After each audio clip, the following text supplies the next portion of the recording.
This is Mahesh Kumar Singh from proxy Vidyapeeth Rudauli Basti. Last time आपका light chapter cover हो गया था, जिसका मैंने एक्सरसाइज आपको वीडियो बना के शेयर कर दिया था। चलिए आगे बढ़ते हैं। नेक्स्ट चैप्टर है आपका द यूनिवर्स। ठीक, इट मीन्स ब्रह्मांड के बारे में आपको पढ़ना है। ठीक, ये किससे बना है, इसमें इसके अंदर क्या क्या पाई जाती हैं, इसमें बिग बैंग थ्योरी आएगी, एस्ट्रोनॉमी क्या होता है, और तमाम चीज़ें। ठीक है, एस्ट्रोनॉट्स, मून्स, स्टार्स, ये सारे सब द यूनिवर्स में आते हैं आपके। चलिए आगे बढ़ते हैं। तो all the planets, stars, moons, astronauts, asteroids, meteors, comets, etc make up the universe. ठीक, तो जितने आपके प्लैनेट्स हैं, तारे हो गए, मून्स हो गए, एस्ट्रॉइड्स हो गए, है ना, उल्का हो गए। मेट्रोस मीन्स यहाँ पे आपका क्या है, मेट्रोस मीन्स उल्का है। ठीक है, ये सब सारे मिल के आपस में क्या बनाते हैं आपके, ये सारे मिल के आपका ब्रह्मांड बनाते हैं। ठीक, even the animals and the plants on the earth are a part of this vast space called universe. ठीक, देखा जाए तो आपके इवन आपके जो जानवर होते हैं और पेड़ पौधे होते हैं, ये सब मिल के अर्थ सरफेस से सब मिल के क्या बनते हैं, ये सब मिला के हम लोग इन सबको इंक्लूड करके हम लोग इसको यूनिवर्स बोलते हैं। ठीक, इट मीन्स इन शॉर्ट ये समझ लो कि आप स्टार से लेके मतलब ऊपर आकाश गंगा में आपको जो दिख रहा है ऊपर साइड, और नीचे जो भी है, चाहे एनिमल्स हो, चाहे प्लांट्स हो, चाहे ह्यूमन बॉडी हो, ह्यूमन बींग्स हो, ये सारे मिलके क्या करते हैं, आपके यूनिवर्स का निर्माण करते हैं। ठीक, आगे बढ़ते हैं। Interestingly the universe is constantly being created and destroy. Interestingly मतलब यहाँ पे ये है कि मज़े की बात ये है कि जो आपका ब्रह्मांड है वो कंटिन्यूसली क्रिएटेड मतलब बन भी रहा है और डिस्ट्रॉय खत्म भी होता जा रहा है। ठीक, latest study how the universe are was form. चलिए हम ये पढ़ते हैं कि आपका यूनिवर्स कैसे फॉर्म हुआ था। ठीक है, चलिए इसमें हम सबसे पहले देखते हैं आपका all the theories propose regarding the origin of the universe. अभी तक जितनी भी थ्योरी हमको बताई गई हैं यूनिवर्स के लिए, वो सब क्या बताते हैं, वो सब यूनिवर्स का ओरिजिन बताती हैं कि ओरिजिन कहाँ से हुआ था। ठीक, the most popular and profound theory is the big bang theory. तो आपका जो सबसे पॉपुलर, जो सबसे प्रसिद्ध है, और प्रोफाउंड मीन्स यहाँ पे पारंगत होता है। ठीक, पारंगत थ्योरी जो है वो आपका बिग बैंग थ्योरी होती है। ठीक, बिग बैंग का मतलब हिंदी होता है महाविस्फोटक। ठीक, मतलब इट मीन्स कि जो सबसे बढ़िया थ्योरी है वो बताई गई। Right, before the big bang theory every one thought that the universe was infinite and ageless. Big bang theory के पहले सभी यही जानते थे कि आपका जो यूनिवर्स है वो इन्फिनाइट मतलब अनंत है, और एजलेस मतलब असीमित है, जिसका कोई उम्र ना हो, मतलब जो कभी ख़त्म ना होने वाला, ऐसा है। According to the big bang theory, millions of years ago a huge explosion called the big bang occurred. Big bang theory के अनुसार देखा जाए तो लाखों साल पहले huge explosion called the big bang occurred. देखा जाए तो मतलब बिग बैंग ने ये बताया था कि लाखों साल पहले ये ह्यूग मतलब बहुत ज़्यादा एक्सप्लोजन, मतलब कोई विस्फोटक या कोई चीज़ मतलब जलता हुआ। तो ये बता रहा है कि बिग बैंग थ्योरी जो थी, ये बता रहा है कि लाखों साल पहले बहुत बड़ा एक्सप्लोजन हुआ था, जिससे ये बिग बैंग अकड़ आया था या महाविस्फोट हुआ था। ठीक, following which the universe was form, जिससे हमारा ये यूनिवर्स फॉर्म हुआ। ठीक, since them the universe has been constantly expanding. और उसके बाद हम लोग जानते हैं कि यूनिवर्स जो है कंटिन्यूसली आपका क्या हो रहा है, एक्सपेंड बढ़ता जा रहा है। Astronomy is the branch of science of that deals with the study of the celestial objects. Astronomy मतलब यहाँ पे आपका खगोल विज्ञान है। खगोल विज्ञान साइंस वो ब्रांच है, वो शाखा है जो कि खगोलीय ऑब्जेक्ट के बारे में बताता है, या खगोलीय ऑब्जेक्ट के बारे में लोग वहाँ स्टडी करते हैं। ठीक, people who study the universe are called astronomers. वो लोग जो यूनिवर्स के बारे में स्टडी करते हैं उसको लोग एस्ट्रोनॉमर्स बोलते हैं। ठीक, the most important instrument use by astronomer is the telescope. Astronomers जो सबसे ज़्यादा इंपॉर्टेंट इंस्ट्रूमेंट यूज करते हैं या डिवाइस यूज करते हैं उसको लोग क्या बोलते हैं, टेलीस्कोप बोलते हैं। ठीक है, नेक्स्ट टॉपिक है आपके समय स्काई एट नाइट। मतलब आपका ये जो आकाश होता है रात में कैसा दिखता है ना, उसके बारे में पढ़ना है। Stars are seen in the sky in groups. हम लोग जानते हैं कि आकाश में आपके तारे ग्रुप में दिखाई देते हैं, ठीक, समूह में दिखते हैं। Each groups has billions of star in it. हर एक ग्रुप में लगभग अरबों की संख्या में तारे पाए जाते हैं, ठीक। Such a group of star is called galaxy. इस टाइप के ग्रुप को हम लोग क्या बोलते हैं? तारों के समूह को हम लोग गैलेक्सी बोलते हैं, ठीक। The sun, the earth and other planets and all the stars that we see in the sky belong to galaxy called Milky Way. ये आपका सूरज हो गया, अर्थ हो गया, मतलब अपने पृथ्वी हो गई, और सारे प्लैनेट्स और तारे, ये सब आप मिल के आपस में मिल के आकाश में एक मिल्की वे, मतलब मिल एक गैलेक्सी बनती है जिसको हम लोग मिल्की वे बोलते हैं। मिल्की वे को हम लोग हिंदी में आकाश गंगा भी बोलते हैं, ठीक। It is also called Akash Ganga. It is a spiral shaped Galaxy with a blue in the arms of the spiral. यह जो एक होता है यह आपका एक सर्पिल के आकार का गैलेक्सी होता है, जिसमें सर्पिल की भुजाएं बिल्कुल उभरा हुआ, जिसमें ये सर्पिल की भुजाएं उभरी हुई दिखती हैं, ठीक। It appears like a band of light shining across the sky. यह आकाश में एक बैंड ऑफ लाइट, चमकते हुए लाइट के बैंड की तरह दिखता है, ठीक। यह आकाश में आपके चमकते हुए बैंड लाइट की तरह दिखता है। It is assumed that there are some 10 power 11 galaxies in the universe। हम ऐसा अज्यूम करते हैं कि गैलेक्सी में लगभग 10, पूरे यूनिवर्स में लगभग 10 पावर 11 में गैलेक्सीज पाई जाती है, ठीक। और each Galaxy contains 10 power star in it. और हर एक गैलेक्सी में लगभग 10 पावर 11 गैलेक्सी स्टार्स पाए जाते हैं। आप सोच सकते हैं कि यूनिवर्स में कैसे करोड़ों में ये संख्या पहुंची होगी, है ना। नेक्स्ट आपका stars. Stars can be considered the building blocks for Galaxy. जो तारे होते हैं आपके, वो भी गैलेक्सी के लिए बिल्डिंग ब्लॉक के जैसे कंसीडर किए जाते हैं, ठीक। इट मीन्स कि गैलेक्सी बनने में तारों का बहुत बड़ा रोल है, कहने मतलब ये है। Stars are massive balls of burning gases. ये जो तारे होते हैं, मैसिव मतलब विशाल हो गया, और बाल्स मतलब गोला हो गया, ठीक। बर्निंग मतलब जलती हुई गैसें जानते हैं आप लोग। तो ये आपके जो तारे हो गए, ये देखा जाए तो ये एक विशाल आग का गोला है जिसमें आपकी गैसें जलती रहती हैं, ठीक। Clear. These are hue celestial bodies. Celestial मतलब खगोली होता है, ठीक। तो ये आपका these are hue celestial bodies, ये क्या होती हैं आपकी, ये बहुत बड़ी, बहुत ज़्यादा मात्रा में या बहुत बड़ी खगोली बॉडीज होती है, ठीक। विच आर एक्सट्रीमली हॉट, जो कि बहुत ज़्यादा गर्म होती है।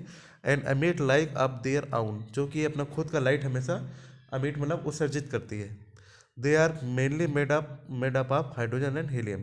जनरली ये हाइड्रोजन और हीलियम गैस से मिलकर बना होता है, ठीक। चलिए आगे बढ़ते हैं। The sun is also a star. Sun क्या है आपका, एक जो आपका सूर्य वो भी एक तारा है, ठीक। The sun is the star which is nearest to the earth. Sun एक ऐसा तारा होता है जो कि अर्थ सरफेस के सबसे पास में पाया जाता है, ठीक। The sun looks much bigger and brighter because it is much nearest to us than any other star. ये आपका जो सन होता है सबसे बड़ा और सबसे ब्राइटर तारा पाया जाता है अपने अर्थ सरफेस में। क्यों?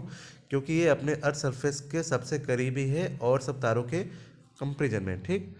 दो many other stars are bigger and brighter than the sun. इसके अलावा और भी ऐसे तारे हैं जो कि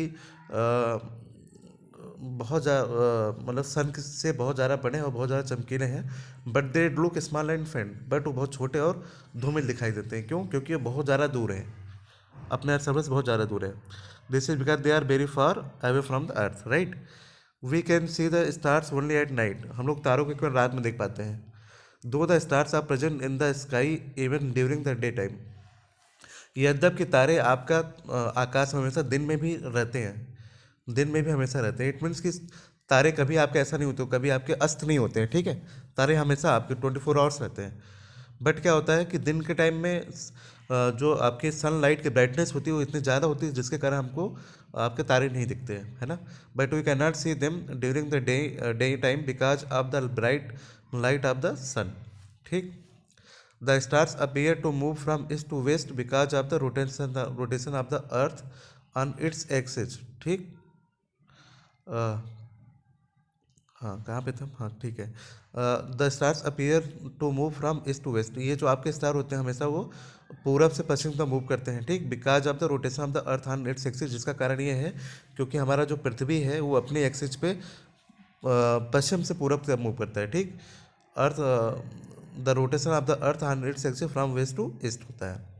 the sun also appear to rise from east and set in west, ये सूर्य हमें आपको ऐसा हमें अपीयर होता है कि ये पूर्व में सूर्यास्त होता है और पश्चिम में क्या होता है आपका अस्त होता है। इसका भी एक रीजन होता है, इसका रीजन क्या है, due to the rotation of the earth axis from west to east. इसका भी एक कारण ही है क्योंकि हमारा जो अर्थ सरफेस है वो हमेशा पश्चिम से पूरब की तरफ अपने एक्सिस पे मूव कर रहा है। ठीक, क्लियर है।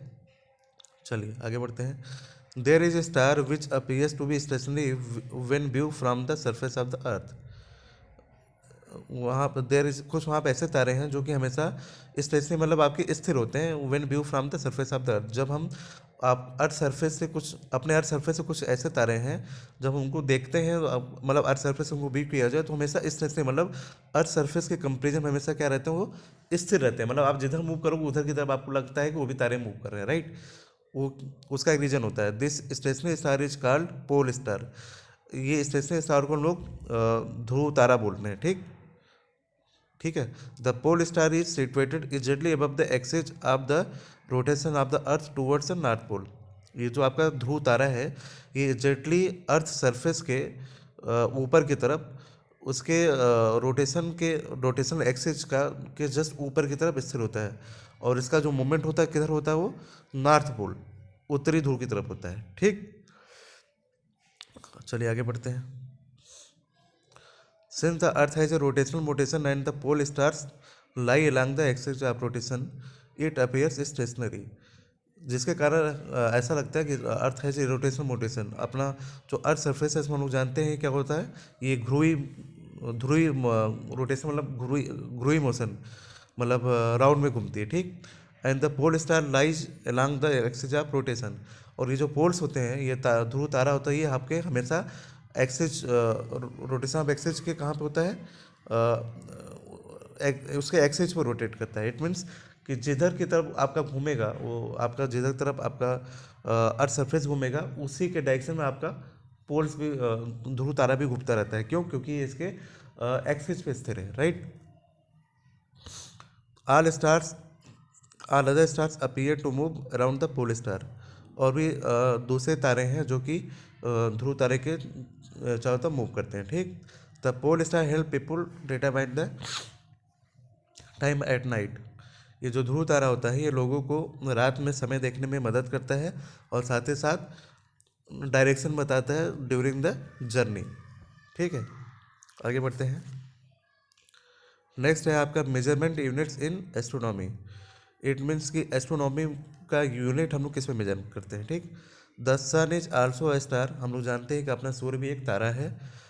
In fact the sun is the nearest star to the earth, हम लोग जानते हैं कि सूर्य जो है अर्थ सरफेस का सबसे नियरेस्ट का तारा है। ठीक, the mean distance of the sun from the earth is about 14,95,98,000 kilometre, जो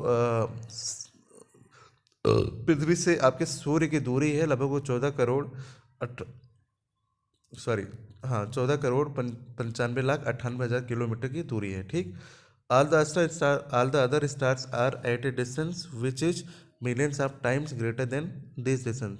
इसके अलावा और भी तारे जो हैं ऐसे भी तारे हैं जो कि इस डिस्टेंस से भी लाखों किलोमीटर की दूरी पे हैं। ठीक है ना, all the other stars are at a distance which is millions of time greater than this distance. ठीक, since light travels at a speed of 3 × 10⁸ metre per second, हम लोग जानते हैं लाइट की जो स्पीड होती है वो 3 × 10⁸ मीटर पर सेकेंड होता है।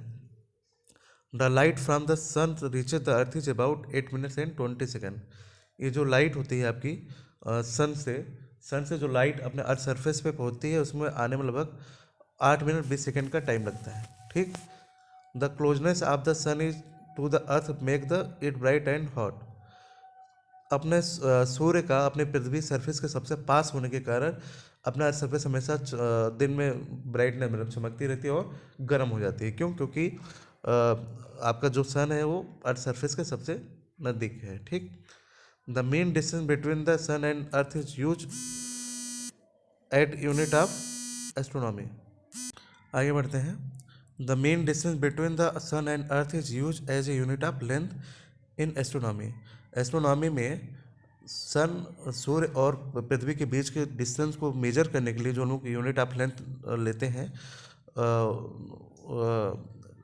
Is called astronomical unit. इसको हम लोग क्या बोलते हैं? एस्ट्रोनॉमिकल यूनिट बोलते हैं। ठीक है। 1 AU equal to 1.5 into 10 power 8 kilometre. ठीक।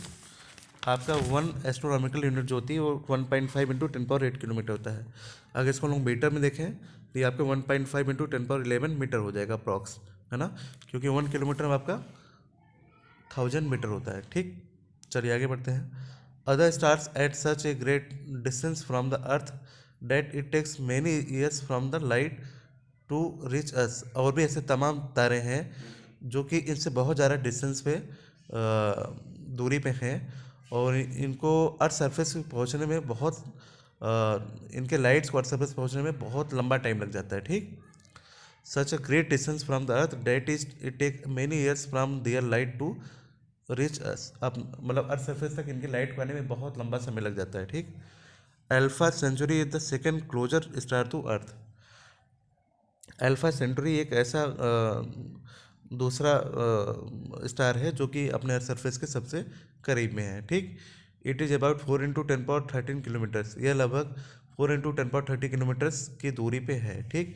In astronomy such large distance are express in a unit called light year. Astronomy में ऐसे लार्ज डिस्टेंस को हम लोग लाइट ईयर से भी एक्सप्रेस करते हैं। ठीक। 1 light year is the distance travelled by light at speed of 3 × 10 power 8 metre per second in 1 year. 1 light year का मतलब क्या हो जाएगा? 1 लाइट ईयर का मतलब ये है एक साल में स्पीड ऑफ लाइट को लोग मल्टीप्लाई कर दें। एक साल में आपके कितने डेज हो गए? 365 डेज हो गए। तो 365 डेज में 3 × 10 पावर 8 का मल्टीप्लाई कर दें, जो डिस्टेंस आएगा वही आपको 1 लाइट ईयर करते हैं। इसलिए इसको 1 प्रकाश वर्ष बोलते हैं। प्रकाश वर्ष मतलब प्रकाश की लाइट हो गई, वर्ष मतलब एक साल में 365 दिन। तो ये आपका हो गया 3 × 10 पावर 8 इंटू 365। और एक इसको हम लोग आगे एक 365 दिन हुआ और एक दिन में 24 घंटे होते हैं और एक घंटे में आपके कितने में होते हैं? 60 मिनट्स होते हैं। ठीक। इस प्रकार से इसको मल्टीप्लाई करके हम लोग निकाल लेते हैं तो ये आपका आता है 9.46 इंटू 10 पावर 12 किलोमीटर। ठीक। अगर इसको मीटर में बदलें तो 9.46 इंटू 10 पावर 15 मीटर हो जाएगा। ठीक है। चलिए आगे बढ़ते हैं।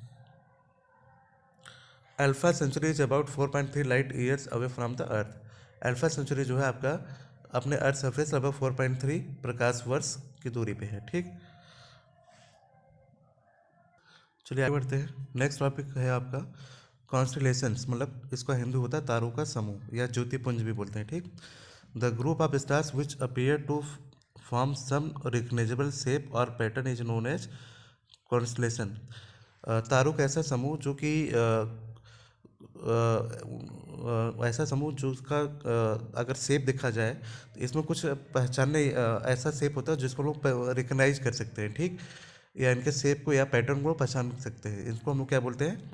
ऐसे समूह तारों का समूह बोलते हैं। ठीक। ऐसे तारों के समूह को हम लोग कॉन्स्टलेशन बोलते हैं। बात समझ में आ गया?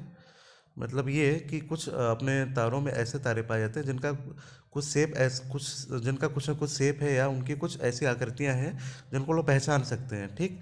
तो ऐसे को हम लोग क्या बोलते हैं? तारों के समूह बोलते हैं।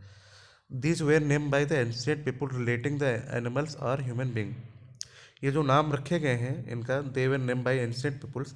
ये जो नाम रखे गए हैं ये हमारे पुराने जो पूर्वज लोग थे उन्होंने इनका नामकरण किया था, जो कि किसी जानवर से या ह्यूमन बींग से रिलेटेड था या उससे रिलेशन रखता था। ठीक। The shape of A constellation always remain the same. Constellation जो होते हैं इनका जो शेप होता है हमेशा सेम होता है, ये कभी बदलता नहीं है। ठीक। और ancestors name these star groups और constellation after the object which they seem to the resemble. जो हमारे पूर्वज थे इन्होंने ऐसे तारों के समूह को कॉन्स्टलेशन बोला, या स्टार ग्रुप बोला, after the object when they seem to resemble, जैसा, और इसका जो नाम रखा है उन्होंने, वो जैसा देखने में जैसा लगता है तो उसको उन्होंने ऐसा नाम दे दिया। बस समझ में आई। रिसेंबल मतलब सदृश, और सेम मतलब जैसा दिखता हो, जैसा दिखता है तो उन्होंने उसी के बिहाफ उसका नामकरण कर दिया था। ठीक। Today 88 constellations are recognized by astronomers. आज के डेट में आपके पास 88 कॉन्स्टलेशंस, तारों के समूह ऐसे हैं जिसको एस्ट्रोनॉमर्स ने पहचाना है, रिकग्नाइज किया है। ठीक। Each constellation has been given a name signifying animal. हर एक कंस्टलेशन का नामकरण जो किया गया है वो किसी न किसी जानवर के नाम पे किया गया है, अ ह्यूमन बींग या ह्यूमन बींग के नाम पे, बींग के नाम पे किया गया है, और some other object which appear to resemble, या कुछ ऐसे भी ऑब्जेक्ट हैं जिसको लोग जो जैसा दिखता है उसी के बिहार पर वो नामकरण कर दिए हैं। ठीक है। चलिए आज के लिए इतना बहुत है। नेक्स्ट पीरियड पर हम लोग आगे बढ़ेंगे। ठीक है। चलिए, थैंक यू।